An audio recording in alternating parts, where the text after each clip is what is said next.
Your music videos suck, and this might be the reason why. What's going on, guys? It's your boy Greatest. I am a film director, cinematographer, content creator, and entrepreneur. I've worked with multiple labels, multiple recording platinum artists, and much more. Unfortunately, my journey was definitely not an easy one. While in my upbringing, there was a lot of things I needed to learn to elevate my videos. In this video today, I'm going to tell you the 3 things that I needed to know to progress as a director today. First of all, shooting with purpose. When I first started shooting music videos, I always had this issue where I was overshooting a lot of my content.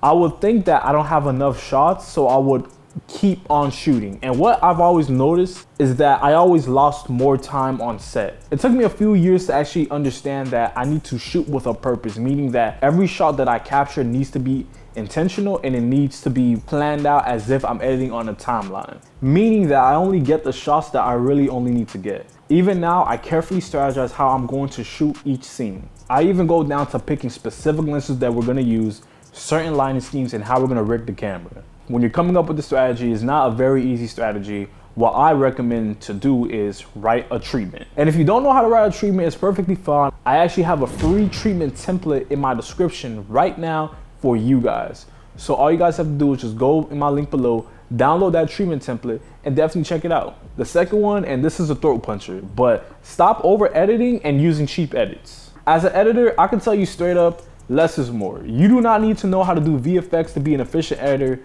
but you just need to know your way around the timeline. Whenever I'm creating dark, moody videos, I try my best to look for dark, moody effects. For example, I have a preset pack out right now that I usually use these type of effects for. In this case, I will probably use my preset pack for this type of video right here. But the complete opposite of a pack like this will be using like a random sun flare or something that just doesn't make sense at all. Meaning, if you're editing your video, you need to use overlays and effects that actually coexist with your video. You don't have to throw a whole bunch of VFX and random stuff everywhere just to compensate for the video. As long as you're shooting the video correctly, you would not have to do none of that. I feel like as an editor, it's good to actually practice making better decisions on the timeline. Sometimes an edit just asks for a film dissolve or something. Over my 10 years of being an editor, I realized that less is more. Simple cuts may make your video 10 times better than just throwing a bunch of overlays and a bunch of stuff that you don't need in your video. All right, and last but not least, lighting. All right, I'm gonna be honest, I was one of those guys. I was one of those guys that had an A7S II that said, hey, I don't need lighting. My camera is the best camera in the world. I don't need that. Everybody needs lighting. It is very imperative that every filmmaker carries at least 2 to 3 lights in their camera bag. Not in their camera bag, of course, but with them at all times.